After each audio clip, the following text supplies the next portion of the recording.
Hello and welcome to episode 116 of the Cutie Art Crusaders for Tuesday, September 30th, 2014. My name is Rainbow Plasma. I'm the organizer and this week's editor for the podcast, and today I'm joined by... Burned01, the special guest coordinator, and this week not the editor. I'm FlutterGuy317, and I'm the media manager for the podcast, and never the editor so far. Soon. Soon to be an editor, yeah. So, I have to give major props to someone on this podcast, because someone on this podcast totally kicked butt last week, and that someone was Burned. And I wanted to give a shout out to Burned because last weekend I completely slacked off and didn't do the editing until Sunday night, and then on Sunday night I didn't feel up to it. I was feeling quite down. I tried to do the editing, didn't end up working out, and I came to Burned at like last possible minute and said, Burned, could you possibly do the editing? And he totally stepped up to the plate, got the editing done, got it all ready for the Tuesday release on the live stream for EFN. So major props to you, Burned. I wanted to give you a shout out because you were so awesome last week, and I swear I won't do it again to you this week. Well, thank you. Much appreciated. We love you, Burned. I love myself. Wow. Thank you, and I appreciate it. It was interesting because, like, on the podcast, there were certain moments where Burned, you were like, oh, I'll get that to you for the editing. And then it was like, wait, but Burned edited this week. And I didn't know the story about that until just now. So, yeah. So, speaking of the cast and crew, we're missing one this week. Missing a Mr. Joel Atmospark. Atmospark! So, where is he, guys? He's at SalvageCon 2014, which is the greatest name ever. Yes, it is. Oh my goodness. So, Sydney, if you were with us last week, Atmospark had a big, long rant about it. Sydney got canceled because they realized at the last minute that they didn't have enough funds to actually pull off a convention. So a bunch of people who were going to the convention kind of got stuff together and found a really cheap place to like do a single day convention that they called SalvageCon. And I guess Atmospark was kind of involved with some prep stuff. I don't really know to what extent, but I know like someone that he knows did like a bunch of stuff for it. So in any case, they're at a convention, and that's really awesome. And I'm glad that they were able to do that. They got to meet a bunch of like awesome people too. They got to meet Nazagoring, so that actually happened. Yeah, he got a sweet. plushie from Nazagoring, right? Oh my god, it's so cute. It's a Pinkie Pie with big eyes. It's so cute. I got Space Kid, and I haven't even asked him about it yet, and we're just getting texts here and there. Well, it's because he's still in Sydney at the time. I mean, you know, as he mentioned last week, he was still going to make a vacation of it because certain things like hotels and flights and stuff were already booked. So, you know, him and Silver were just going to go down there and have a vacation. And then SalvageCon came along so they could, while they were down there, spend a day or so with that. And I think they're either hanging out with some people who were down there as well, or they're just kind of going around Sydney and saying, well, I guess today's a vacation. Yeah. Well, that's kind of a nice thing is that like they had the SalvageCon convention thing, and a bunch of people I'm sure were there anyway because they had already booked the hotel rooms, and so I'm sure they met people at the convention, and then they're like, hey, we're hanging out here for the next couple of days, you want to chill or whatever. And yeah, that's fair. That's kind of a mini vacation. It's kind of really awful the way that it worked out originally, but yeah. Make the best of things and salvage the weekend. Yeah. So, yeah. Yep. Yeah. Another thing that I wanted to talk about before we get started here. So recently, there was some there's some stuff going on behind the scenes with EFN. They're planning some really cool stuff, and I'm sure you'll hear a lot more about it in the upcoming month or so. I don't know how much I'm supposed to say and what I'm not supposed to say, so all I'm going to say is that they're doing stuff, I think. Yeah. Kind of. I'm kind of out of the loop. But one of the things that they're doing is they're kind of revamping and focusing down on certain areas, and instead of spreading out so wide and trying to capture everything in the fandom, focusing on what they do really, really well. one of the side effects of this, now when we upload our stuff to EFN, we send them an email with our rendered video, and then we have a correspondent who uploads that to the live stream and also uploads it to their YouTube channel, so we don't have to deal with that kind of stuff, and then we personally upload it to our own YouTube channel. We don't know the full story yet, but what we do know is that the YouTube uploads onto the EFN channel will no longer be handled by a correspondent, which means that we would have to take that over and do it, meanwhile also uploading on our own channel. So basically, what that all comes down to is in about a month's time, we are not going to be posting our episodes on EFN's YouTube channel anymore. We are obviously going to keep the live streams going because those are very important to us, and so we'll obviously be live streaming on EFN like we always do on Tuesdays. But then when we upload it on YouTube, that will be exclusively on our YouTube channel, youtube.com/Cutie Art Crusaders. It's kind of good timing because we were thinking about doing that, and we were kind of trying out the dual uploads, but yeah, so that should be happening in about a month. We will obviously keep you guys updated with everything as we find out and in the next couple of episodes. But if you're watching this on the EFN YouTube channel right now, I would suggest you heading over to our YouTube page, youtube.com/Cutie Art Crusaders, if you want to keep up with our show in the future. Yep. And we've seen like quite a number of views on the videos that are uploaded to our channel, because right now we're uploading to both the Cutie Art Crusaders YouTube channel and also to the Everfree Network YouTube channel. And obviously there's still a majority of views on the Everfree Network one just because of the whole networking thing. But I think a lot of people, the original reason why we started to upload to our own channel was that a lot of people really like our show and possibly some other stuff on EFN, but they didn't want like all of the in-between stuff, like the convention stuff and I don't know what else. So we've been getting quite a few views on our videos as well as on the EFN videos. So nice. Yeah, we're hoping to make that transition in the next month or so. We will let you know the exact time, of course. But again, if you're watching on the EFN YouTube channel, then head on over to youtube.com/Cutie Art Crusaders. That's the place you want to be in the future. Yep. Do you want to talk about weather, or we're 7 minutes in when you talk about the Otaku AP thing? Yeah, let's just go on to the Otaku AP, please. Okay, so Otaku AP, widely known as the guy who keeps making us fan art for some reason, he made something really awesome. He made this CAC 1000 watcher kind of big, colossal art piece that was really cool of him. You know, we talked about the fact that we had 1,000 watchers recently on our DeviantArt page, and if people wanted to send in fan art, then we'd feature on the show. So thank you very much, Otaku AP. It looks very epic.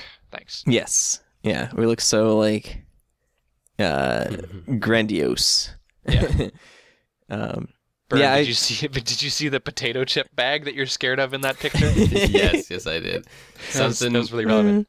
Was it in the description of this one when he's like, something I was going to do is give... Yeah, right there. For example, give the spider legs to the bag of bacon maple potato chips. Have it skitter after him. That's fantastic. Yeah. Otaku AP is well known for taking things that we've said on the show and visualizing them. So that's awesome. Thanks so much, bud. I love you. Yay! All right, so speaking of art, we should now move on to our art pieces for this week. So we're going to have 3 art pieces this week, of course, because there's only 3 of us, but we do have a couple of questions that I know we'll want to spend some time on. Can so I hopefully feature we can... 2? Yeah. No. Sorry, Bern, did you just say, can you feature 2? Because you've been sitting here for the last 15 minutes waiting for you to pick a piece, so... One piece, yeah. I don't think I can last any longer. There was 2 I was thinking of featuring, one by me. Yeah, okay, sure. Sure. Next week. All right, so... Why don't you believe me? So we, again, randomized our order here in order to figure out who is going first. And so starting off is Mr. Ted, Mr. Flutterguy317. Why don't you start us off with your art piece for this week? Always last. Huh? You're last again. Oh. Yeah. Complaining. All right, so the piece that I chose for this week is called The First Dawn by Sea Maggot, who we have featured on the show numerous times in the past. And this piece is very much a landscape piece. There's a big mountain range in the background, and there's a lot of ponies that are kind of in the foreground. marching or galloping or something like that. Whatever the heck they're doing. Yeah. And I like this piece because it does a lot of things really nicely. First of all, I love the painterly style used in it. I love the colors. I love the shading, especially on the silhouettes of the ponies. And I really like the lighting. I feel like we've used the term like painterly a lot recently, Yeah. and it's been kind of really, really vague. And I'm not going to do any better because I don't know the actual definition, but there have been some times when we've mentioned it that I was like, I don't really see it. And there's sometimes, like in this case, where I go, no, that makes sense to me because it lines up a lot with kind of the style of paintings that I've seen in things like art museums. Mm-hmm. I think, Bern, correct me if I'm wrong, but I think painterly is that you can see the brushstrokes in the piece, or the artist intended for you to see the brushstrokes in the piece. Yeah, sure. Okay. Basically, like painterly as a word, when I use it, just means that like the visual art we are seeing shows some kind of similarity to like actual painting or like what a painter would do. So that can be like obviously like in this one where we can see the brushstrokes used. Sometimes I use it to just like talk about like how colors are built on top of each other. And then but normally it just refers to like the brushstrokes, just like you said. Yeah, well, it's like this piece or Husi or whoever else. Yep. Like I consider them to be painterly artists. Yep. But yeah, something that I really like with this piece that I was just kind of noticing beforehand is that like the mountains, you see a lot of like blues and purples and whites and kind of grays in there. And also kind of like in this, almost like this valley. And it's an interesting shift of like the warm sky with the oranges and the yellows to the mountains, which are a lot cooler. And like they give off that cool vibrance because of that. Yeah. I think what this piece shows to me is it's kind of reminded me that I want to see more pieces that show off a lot of orange and green together in an interesting way. Mm-hmm. Because I look at this piece and we obviously have the oranges like you mentioned, but we also have this kind of like just little traces of green in the grass in the bottom of the piece. And I don't know, I looked at that and I'm like, man, I wish that it was more green, not necessarily because I think it'd be better, but I looked at it and I went, that green and that orange I think could make for a really interesting combination if only it was a little bit less orange and a little bit more green. But maybe that's just my brain kind of going off of something. Yeah, no, I get that. That's I guess green and orange are they complements? They're on kind of no, not at all.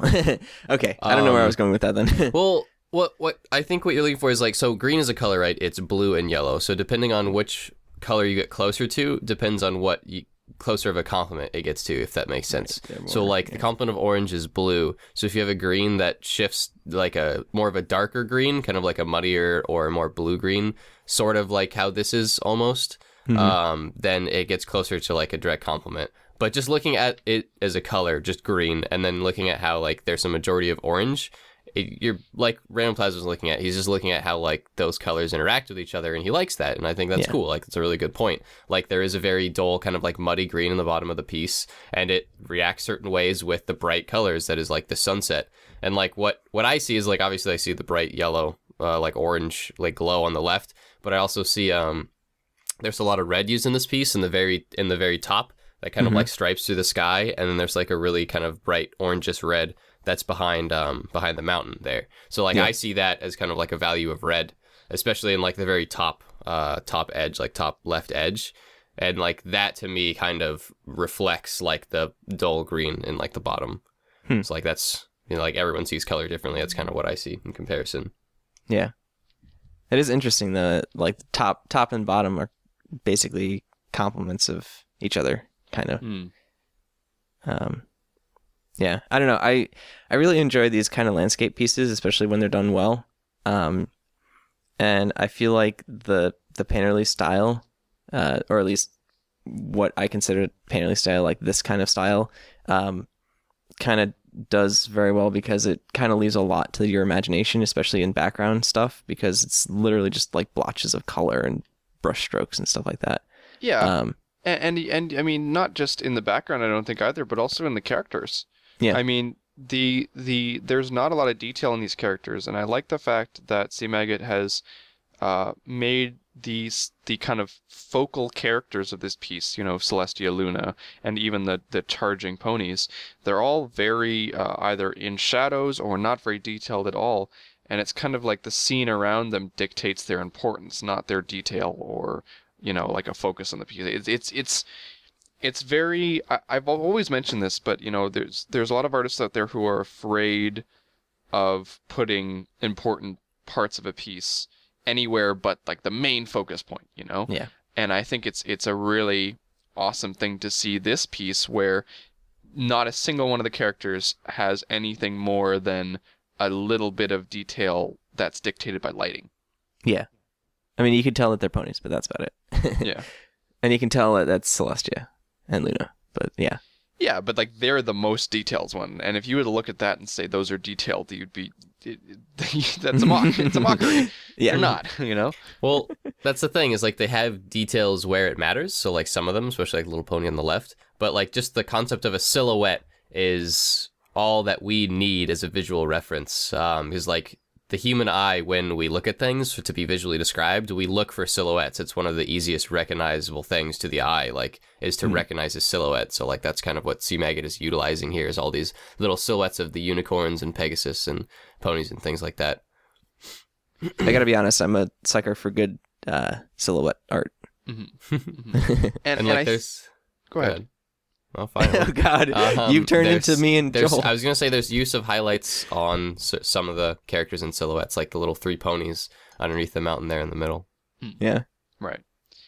I was just gonna mention that another point that people might not understand is that a character doesn't have to be large and take up the majority of a piece in order for the character to stand out or be important. Mm-hmm. And there's an interesting effect that happens here by placing the characters as such a small part, but at the same time, showing the vastness of the landscape. He gives us this huge mountain range in the background.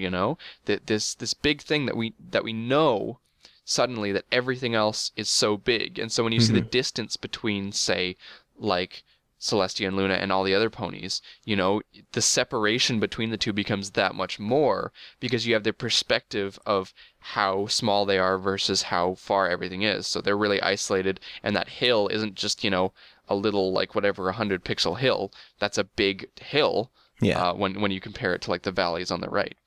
When you have the shift in value between that hill and the mountain in the background to kind of give you that separation to like say, okay, this mountain is also very vast, and like the space between it is very vast as well. Yeah, it gives it depth too. And it just, like if I put my thumb, I've just got the piece like normal size, what it shows up on DeviantArt, and I put my thumb, I can cover Celestia and Luna. That's how big they are compared to the rest of the piece. And yet they are such a huge focal point in that, and it all comes from, actually thinking about, lighting and almost like cinematography in a way. Well, two things that I think are important to that. One is that whole like the lighting. I can't remember the name but we talked about it in that Assassin Monkey piece a couple weeks ago, where it's like godly lighting, like from above, which is kind of highlighting the subject of the piece in landscapes or in like historical type pieces. And you can see that in this piece where Celestia and Luna are the ponies that are in lighting, and then everything else is either a silhouette or just like not in lighting, like the pony on the left. Yeah. Yeah, go ahead. No, like that was exactly the point we're trying to make with the Assassin Monkey piece, because like the concept of illuminating something, or today in like cinematography or plays or whatever, what we think about it is spotlighting, like getting a spot and lighting a specific thing. But like back in like ancient times, like a spotlight wasn't a thing. That is like a light bulb that is directional. Like that was not a concept. But even like back then in like traditional like 100-year-old paintings or 1,000-year-old paintings, whatever, like in neoclassical times or whatever, like illuminating a figure that you wanted to be the subject was still like a very important concept. And like that was a type of lighting that was utilized by like Caravaggio, right? Is that his name? I believe you're getting that right. So, yeah. Sorry for art majors. But yeah, I believe it should be Caravaggio. If you type that into Google, you should get a lot. Where like he always illuminates those figures, and it's like light was associated with the presence of God, so like it would shine on whatever, blah blah blah. Yes. So like you have the subject, which is Celestia and Luna being like very brightly illuminated in like the mountains. Yeah. But yeah. So Last thing I was going to mention is that Sea Maggot in this piece, it is extremely brushy, but the artist also has the ability to be very, very exact and precise with his digital artwork. So it's a very nice gallery that I think our audience should check out, because you can see where this almost looks sketchy in comparison to some of the other work that he does. One last point with this piece. I know Rainbow Plasma, you've got the exclamation points out. We'll be right at 10 minutes. I think we got time. This piece is done in perfect thirds. So the Celestia and Luna are in the basically on the left third mark, and the mountain is on the right third mark. And I feel like it's a composition that's used often in photography, where you put your subject on like the third marks on either the left or the right side of the piece. And in this piece, you have basically the mountain, which is kind of a focus, and you have Celestia and Luna both it's on the left, those. right third mark, and then their height is also at like the first and third mark. Yeah. First and second, whatever you want to have it. Yeah.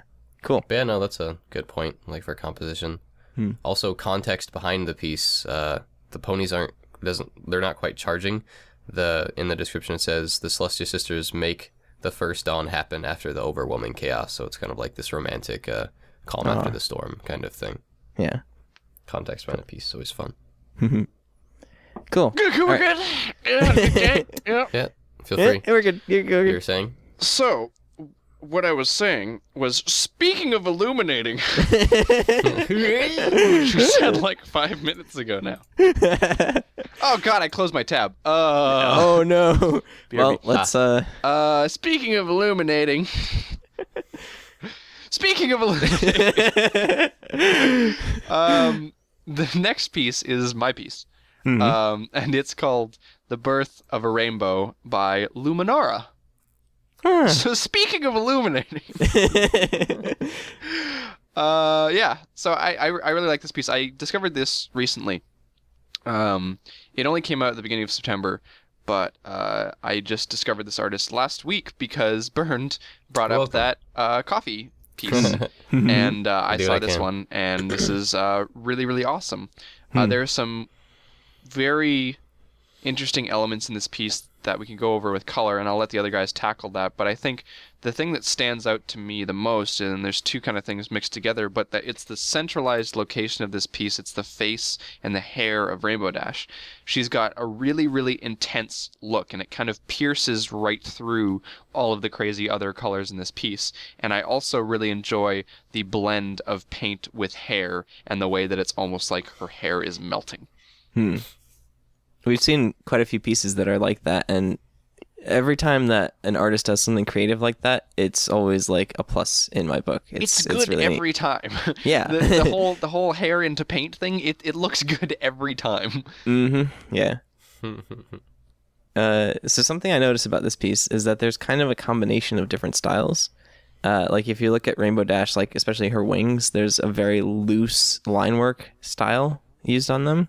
Whereas if you kind of go towards her face, the line work kind of gets a bit more tighter, especially like around her ear, her eye, and stuff like that. And then you've got all these colors with the whole dripping paints thing, which is it's lineless, like swirls towards the bottom. And yeah, it's interesting. And they kind of combines very well. The styles kind of complement each other. No, I think the coolest thing about this piece, for me, you mentioned that the strongest visual aspect for you, Rainbow Plasma, was like kind of the look, the stare, almost like the hair, like kind of that central bit of it. I feel like the strongest visual aspect for me is these lines of color that are, vertical lines of color of the dripping paint or rainbow, or whatever, going across the entire like visual piece. Because like, as it is a thing on your monitor that like when I am like stepping back and looking at it, just those big lines of color is almost like a visual shock that like even if I ignore the pony and don't even look at the pony and just look at the thing as a whole, like those bright lines of color like do a thing, like a visual thing, and create this interesting aspect or world. And like they're all in front of Rainbow Dash, if you notice, and there's only one of the lines interacting with her, which is landing on her hair. And two of them, because the red one is kind of slurping onto her hair like she's dipped into it.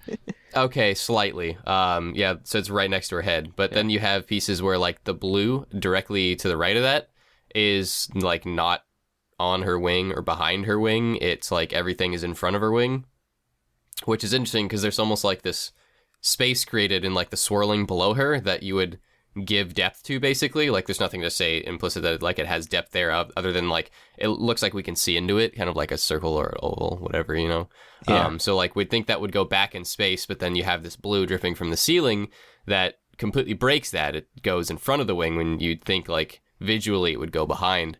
So it's kind of creating this interesting, unique it's like an thing going on with the ceiling, and then the swirl and blow, which is again like cool. But for me, just like those visual lines, like have you guys ever been to like a modern art museum and like you see like one of those paintings where it's just we went to one together in Ottawa when you visited. Yeah. Did you see a piece where it was so you were Ottawa. Yeah. Did I drug you guys to the museum here, didn't I? You drugged us? What? Portland? I drug you to that museum, didn't I?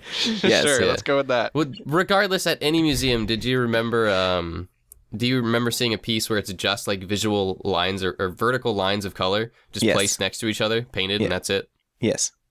I don't, but I'll say I did. There was a piece. Move on. There was a piece Go or on. a couple pieces at the Ottawa Art Museum that were basically just that. Anywho. I think you blocked him out of your memory.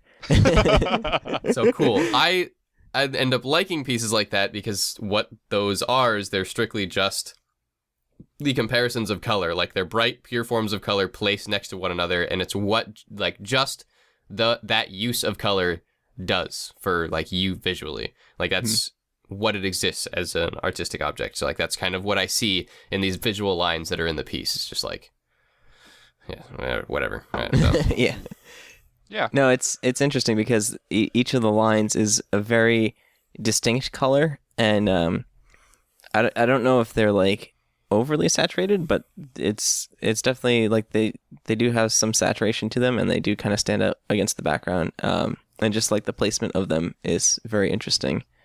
Well, there's also the juxtaposition of the fact that the colors and the way that these kind of paints are depicted almost makes them seem like luminescent and like they're lights, not paint. They, not like a drippy substance.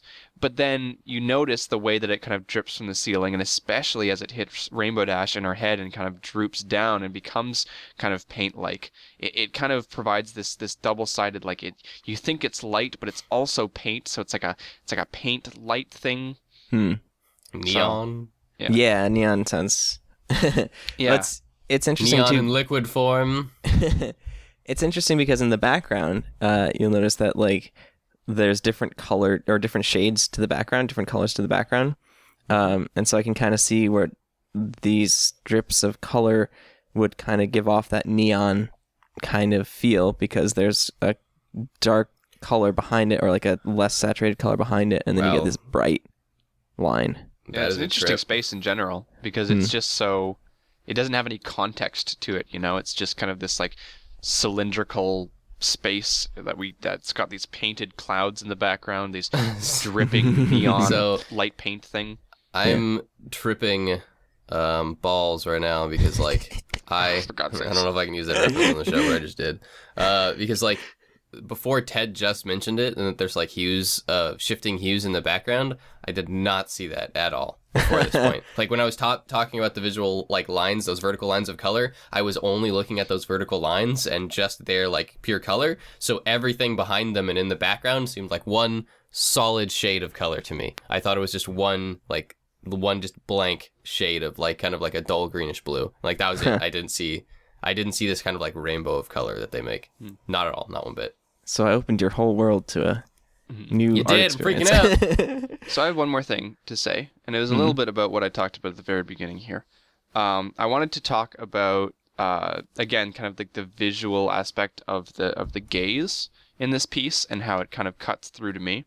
Look at that artistic word use. It's a really interesting concept when most of the face is hidden, but this intense eye is sticking through, and it's an eye and nothing else that, when shown alone, is quite so piercing, you know. And it's almost like we're seeing through like slits because her hair and the paint is covering her face, and all you can see is just a little bit. And there's something about that that's just, the eyes give out so much intensity compared to, you know, let's say like all you could see was a mouth, or all you could see is an ear. You know, there's something that's like, in the same way that these straight lines of color are like sharp and straight and right down the piece, you know, it's almost like the gaze is like sharp and straight and right out of the piece and right at you, you know.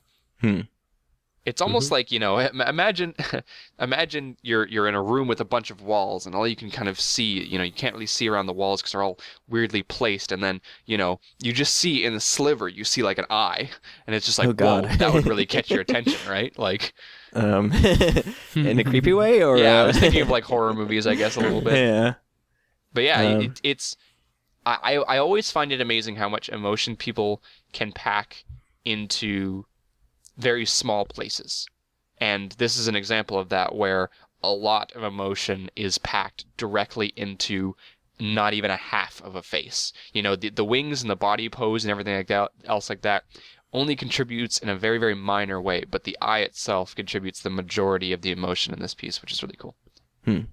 Anyways, Yeah. we need to move on. All right. So, speaking of illumination,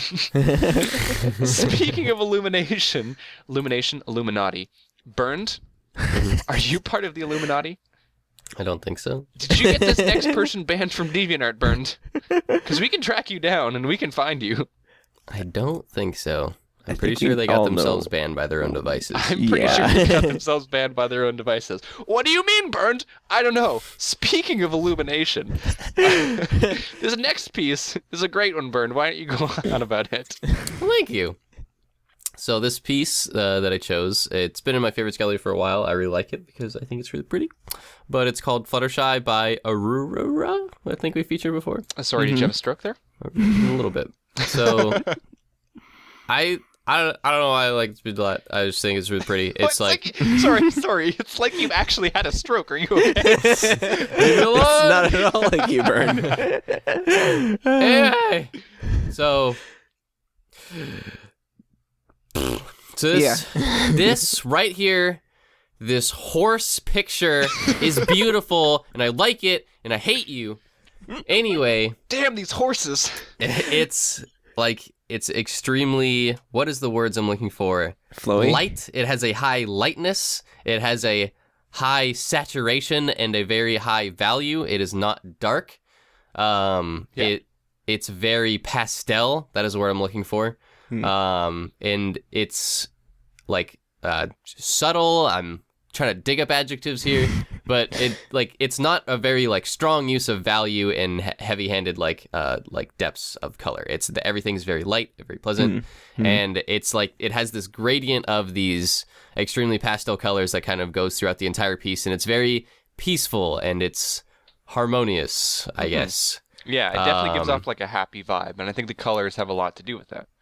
Yeah, there was another word I was looking for, but I guess just pleasant, you know? It's where it has like these really light pinks, and it's just like feels like colors of happiness, you know? Like in our color episode we talked about kind of like what is colors of good or whatever, like that represents like the good princess or what Celestia is made of. They're like the colors of happiness. Right. Like this is kind of like that. It feel like it's kind of like colors of happiness, if you will. Like there's a lot of colors that you would see in Celestia, like the white, that nice like hue of green in the bottom, and then yellow, pink, light blues. Yeah. And it's actually, very like, go ahead. Basically the colors that you find in Fluttershy. Yeah. So, yeah. And she's a very happy individual. So Yeah, I think her color scheme is very calming. And it's light, and I think it is really good choice by the creators of the show to kind of use that color scheme. I guess that's Lauren Faust. So yeah, it really works well with her character and her personality, and I think this kind of piece goes off of that and uses that to extend that kind of peaceful and calming kind of feel to it. Burned, I don't know if you can shed some light on how like flowy things like this whole piece is very like curved and like flowy, like her hair. I think that also contributes to the whole calming nature, but I'm not sure why. Yeah, no, it's an extremely good point. The reason why it does is because it's organic feeling, it's smooth feeling, it's flowing. And what I mean by that term organic, the opposite of organic is geometric, so very hard, harsh lines. So if you notice, there's no hard edges, sharp edges. There's like a few points, but it's all a nice taper in like her hair that it seems to like flow into. There's no just like abrupt stops, if that makes sense. So the fact that it's organic and it flows, like you mentioned, helps give it a more peaceful and harmonious, I guess. I feel like that's the wrong word. Harmonious. Harmonious feel throughout the entire thing. And then also that goes like just like perfectly hand in hand with the fact of how like light and pastel the colors are. So it's like those two things really make for this just kind of really pretty, serene piece, and which is why I wanted to feature it. By the way, I think the word harmonious is our new value. I just couldn't think of a better word for this piece. No, it totally works. It Totally makes sense, yeah. Side note, completely unrelated. I think she's being attacked by a rogue green isosceles triangle. Oh my god, yeah. Also not isosceles, totally right angle. What are you talking about? In her you mean hair. Yeah, in her hair. Ah, I see. Pretty I'm soon not it'll be sure entering what her brain, and she won't be able to think of anything else but green triangles. That's how they get you burned. Interesting. So, it looks like there's also, to actually mirror that and counteract it, there's actually a very, very light isosceles yellow triangle on the very bottom right. That's very hard to see against that white. Oh, they're spreading! It's an And invasion! there's another one next to right where her tail starts. It's a See? little orange. So yeah, you have Spreading. these little geometric things kind of standing out amidst all the things that are organic. I'm curious and- now, because like there's butterflies and there's flowers, but what do the triangles represent? Oppression. Wow. Oh my goodness. Anywho, moving forwards. Yeah. No, like the little, like, they're almost like cookie cutter things, like little like kid stickers or stamps, like the butterflies and then kind of the plants around her, what creates almost like kind of this floral pattern more than they actually do represent like plant life. It's kind of just like a artistic kind of like nod to it, almost like a representation. So then you have like the flowers in the background behind her kind of like cut out of the scene. You know what I mean? Where they're kind of like removed. They're just white there instead of drawn with color, where at the bottom they transition to actually being, painted with color. Yeah. Oh yeah. And I did wanted to really make a point of just like this awesome, just like gradient that basically Fluttershy's hair becomes with these uses of color. Cause it starts out with like this kind of like purpley blue and the very tip of her hair at the very top. And then it goes all the way into like this deep pink, especially in like the shaded area and underneath her hair and where her tail starts, like that really like, it's probably one of the most vibrant colors in the piece is that pink right there. And then goes into like a light pink and then a yellowy green and then into that green and then the bluey green, kind of that almost turquoise, not really. Yeah.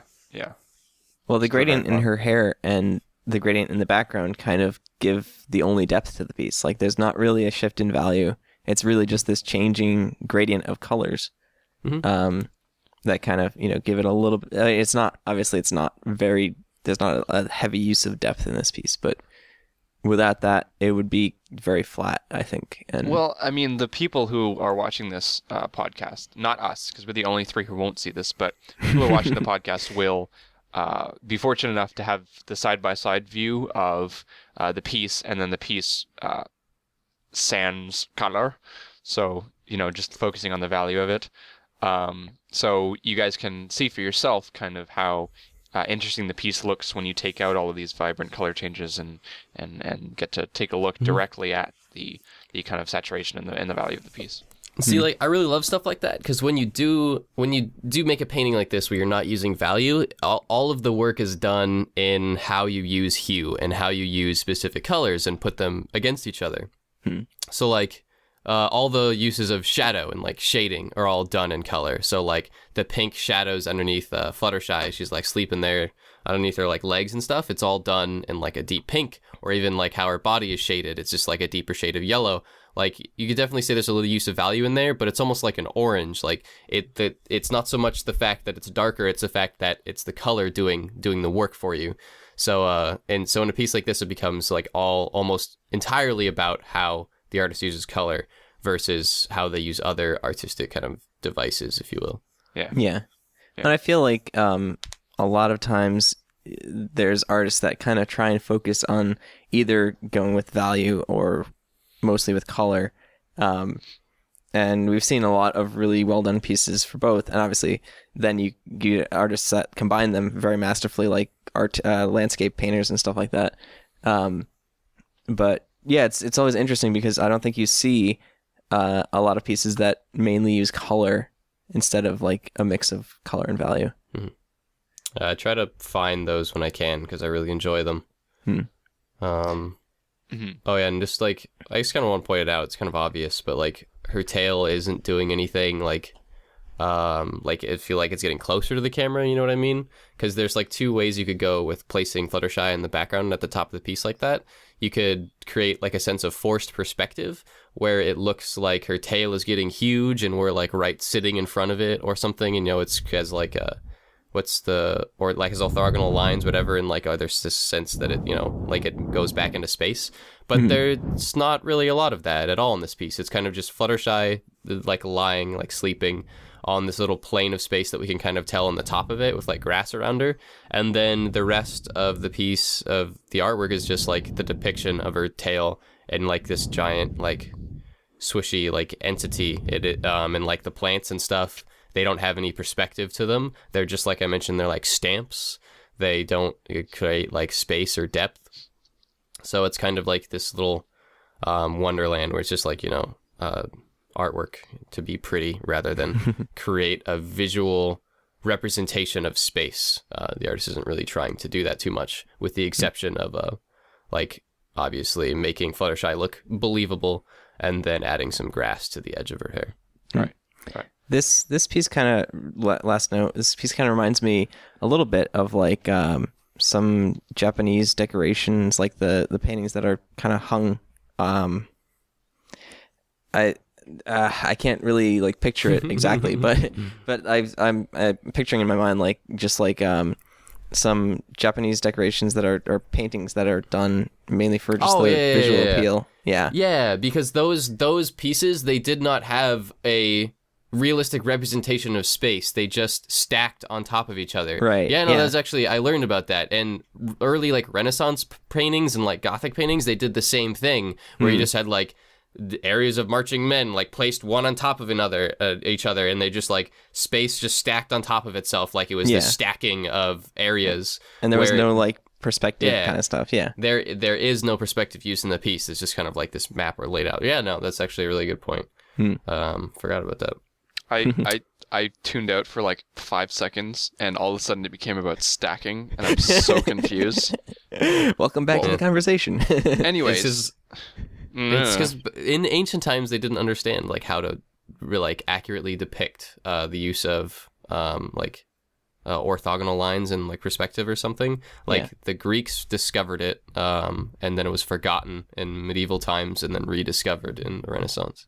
Oh, I thought you were going to say in ancient times they forgot how to stack. No, they remembered. Stacking's a pretty simple concept. Everything was laid out lines. like Well, That was quite the art piece. I would almost call it illuminating.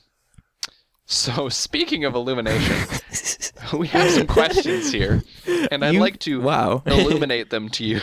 So wow. Because we don't have our questions master this week. Oh, yeah. So, why don't we hop right into the first one? Because I know Bernd wants to get his nose all up in these. Yeah, So I see what the you did very first there. question, again randomized from our list of questions, which you can find on our DeviantArt page. Very first one is from Son and Blitz, and he asks, "Do you have a favorite scent?" As in SCENT, not SENT. Like, yeah. Why does that need to be clarified?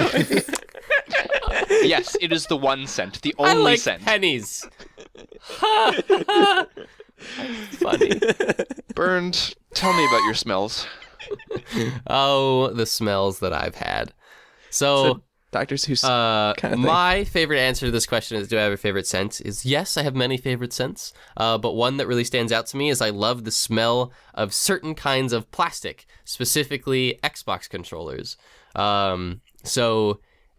I told the story on the show before, but when I was young, one of my best memories that I have tied to scents is that I would sit on my couch late at night and just play Morrowind or Halo 1 and just do nothing but that, like all night, just sit there and play Xbox One. And when I go over to my friend's house, or like we have sleepovers, we just play Xbox late into the night.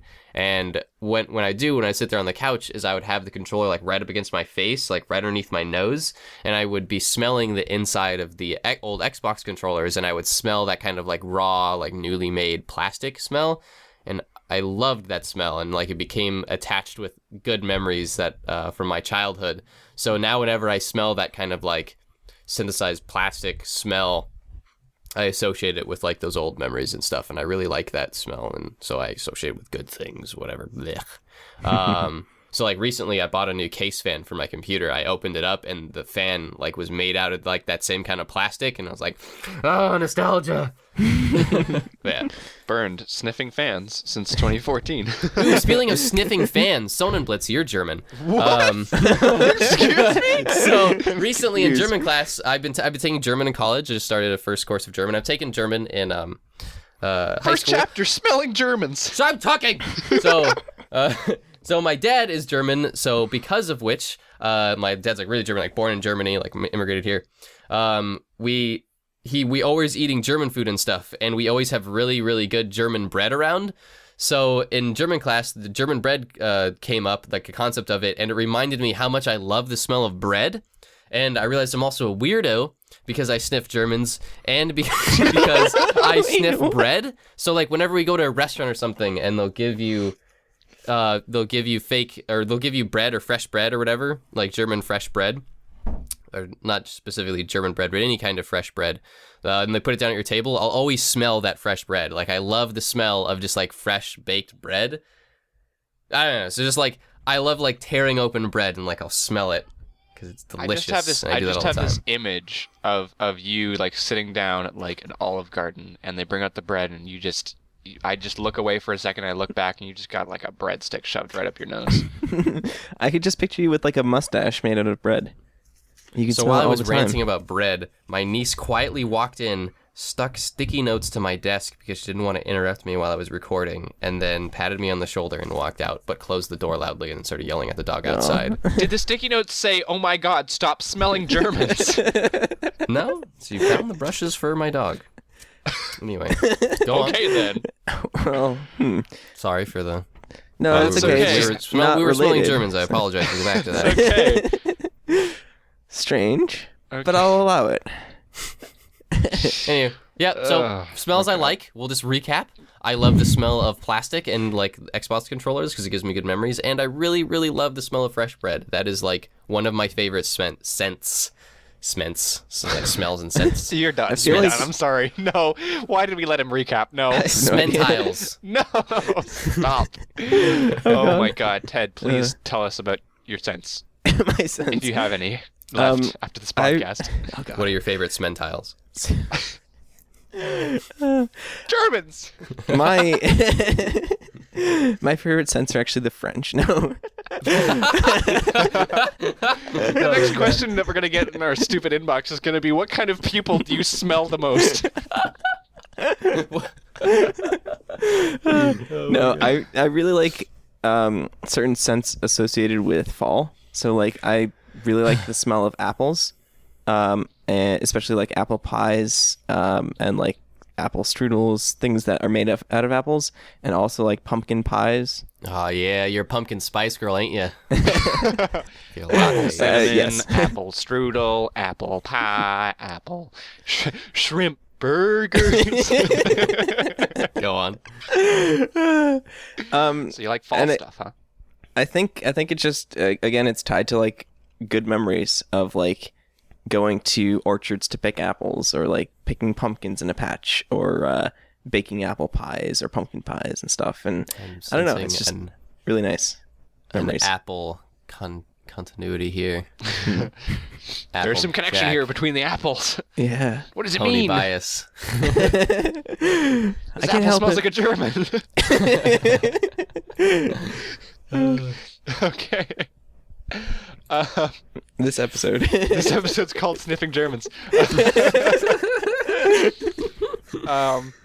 Speaking of sniffing Germans. No, okay, I thought it was going to be Illuminati, but Sniffing Germans is pretty good. Oh man. Okay, so I have a couple of things that I wanted to talk about. Two little stories, I guess, to talk about when we're talking about scents. The first one is, as of about a year and a half ago, I've realized that my sense of smell is really bad, like really, really bad.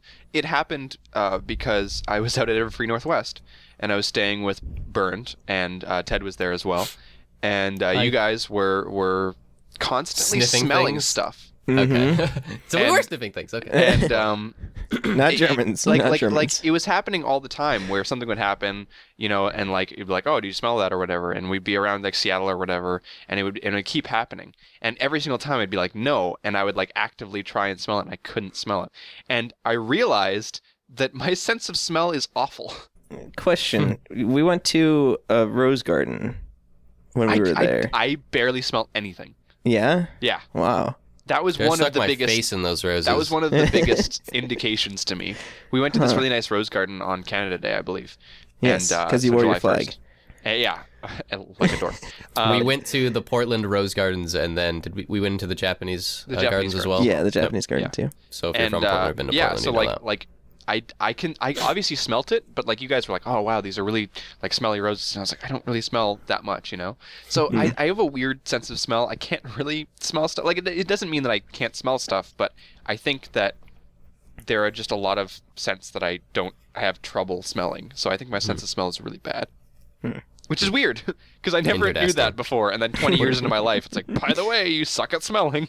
What about like when I don't know if they have this? They probably have this in Canada. I'm just being insensitive.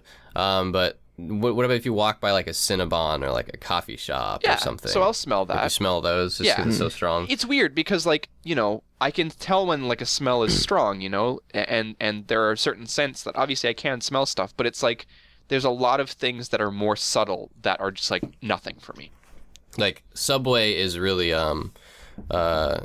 guilty of this. Is they vent out, like purposely vent Subway smell, and it's like that smell of their bread and like spices or whatever. But it's like that smell is associated with Subway. Yeah, like they same with, like- purposely vent that smell. I think same with Jimmy John's, right? Like they even advertise sure like so. free smells. Yeah. If you go walk through any mall, like you'll smell that food, and it's not because they're making the food there. Like they have ventilation and ovens that put that crap through the roof of the mall, so you wouldn't be smelling that. They're actually venting smell at you. So if you walk by Cinnabon or wherever, they're venting smell at you, and so you smell Cinnabon and you crave it. It's the same with Subway.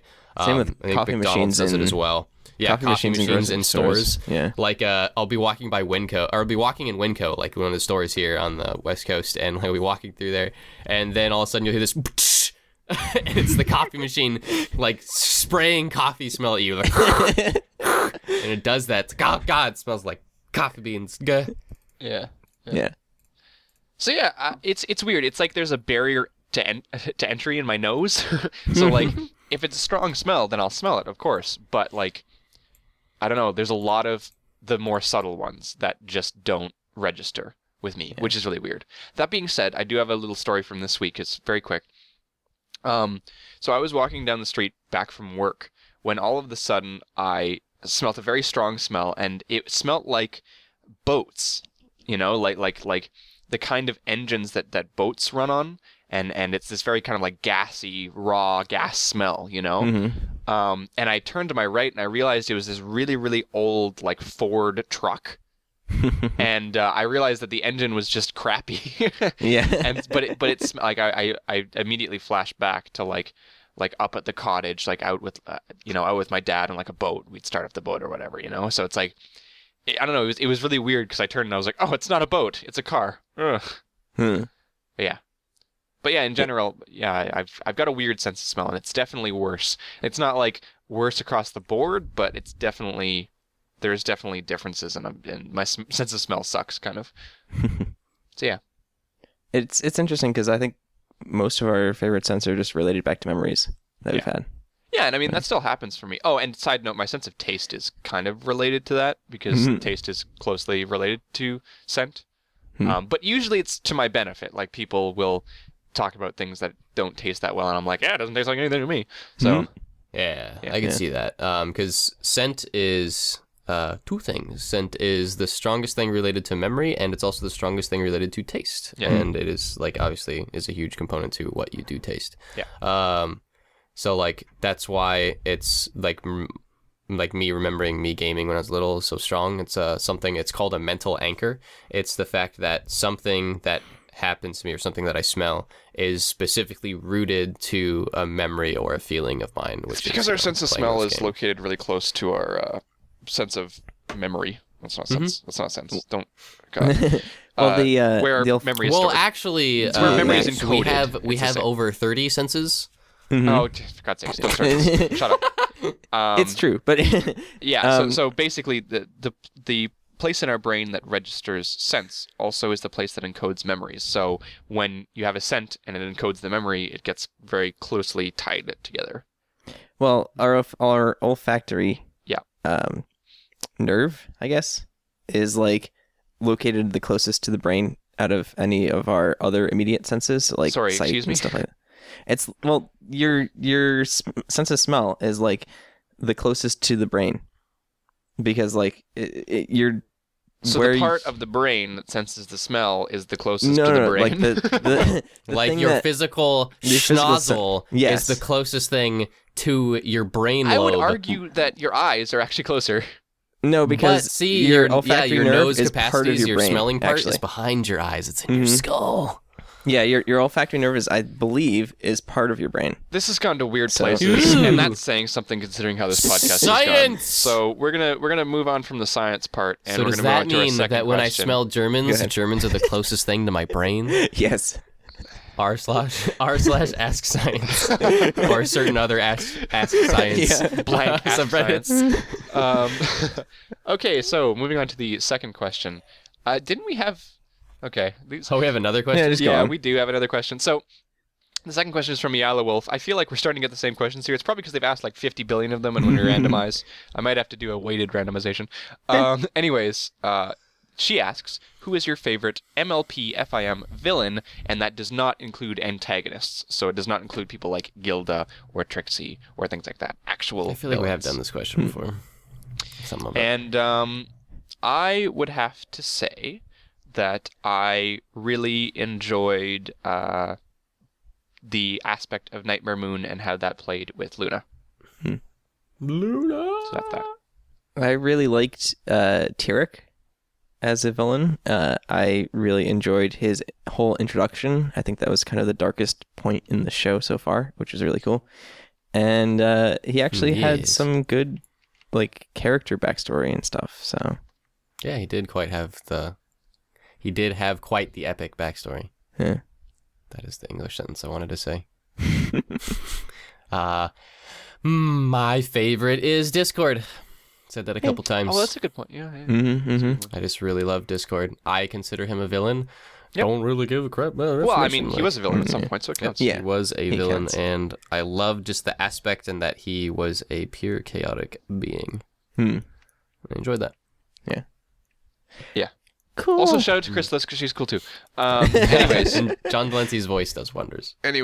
Speaking of Illuminati, we need to wrap up this episode, lest my brain illuminates itself to death. Or Bernd smells more Germans. Okay. We don't want that now, do we? Okay, this has gone to a really, really weird place. Have you guys noticed? Side note: have you guys noticed how don't know weird our weird episode place. titles have been? They've gotten weirder each week ever since we started. This week's not gonna be titling them. smelling Germans. Is gonna be great. Like we started from a very solid base of excerpts from Wikipedia, immediately jumped into sticky koalas, past farting in the rain, and now to sniffing Germans. It's just gonna get weirder. Like it should become a thing where like we have these crazy whacked out here's the- titles. what do you mean it should 'cause it's become a thing? It is a obviously- Here's the thing. It's, it is- yeah, it's This going is the that thing. way. So Welcome people to are the like, thing, why Bernd. is it named Sniffing Germans? So then they have to listen to the entire episode to find out why. Yeah. Find out more. Make a joke in the last second and name that the episode. Yeah, Well, like but here's we the didn't have thing, any like- funny thing. We didn't have anything funny like this week. Quick, say something. Here's the thing, pull it out though. of my Like, chest. we haven't been forcing these at all. It's just like, Yeah. Yeah, things that come up. that's why they've been great. It's Yeah. natural. So speaking about Flow with forcing it. illumination, Plugs? Want me to yeah, run through them? yeah. Who wants to do the plugs? Ted, I'll do you the do it. plugs. Okay, so we have a go. DeviantArt page, which is cutieartcrusaders.deviantart.com. Yep. We have a Facebook, which is facebook.com/cutieartcrusaders. We have a Twitter, which is @cutieartcrusade. We have a Tumblr, which is cutieartcrusaders.tumblr.com. Bingo. We have a YouTube page, which is youtube.com/cutieartcrusaders. Yahtzee. And we have an email account, which is cutieartcrusaders@gmail.com. Fantastic. Mm-hmm. All right, well, that's everything for this week. Because that's the end of the podcast. You put on like your late night radio show host voice right there. Really? Because I definitely put on my weird, voice. Yeah, You know So who's it's- weird? kind of the same. Go on. People from Poland. Like, is that right? Poland? Yeah. Well, I'm- Polish is weird. It's a funny language. There's a Dutch. Oh my God, Bernd. Poland. Oh my Very God. hoity-toity. I don't know. I've been listening to foreign languages. Sorry. People's Art cultures who are not my own are weird. Cutie Art Crusaders now with xenophobia. Bernd, why don't you just here's a German. Just smell this and stop talking, please. Dankeschön. Can someone draw fan art of this, please? Deutschland, sehr gut. This is gonna be the weirdest piece of fan art we've ever got. Yes. I mean, yeah. All right. Well, speaking about Germans, time to. Oh no, we have something to talk about next week. Next week! So next week on the show, we actually have scheduled for once. I did my bloody job. We have the paper ponies. So we have a special guest next week. So tune in for that.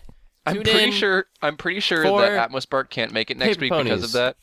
Because we're gonna be Yeah, recording unfortunate. at like 4 a.m. his time. Yeah, unfortunately. He'll just So- stay up really late. It'll work. But it's okay, We'll 'cause see. we'll do the interview next week, and then the week after we can have stories about SalvageCon. So yeah. Yes. we go. Yes. Cool. Well, that's everything, guys. Thank you for watching. God, this took a weird direction. You're gonna say this Turkish. More culture. No, Bernd. No. The xenophobia has to stop. I wonder what Turks smell like. You think they Germans smell are like people turkey? too. They're not just devices for your nose.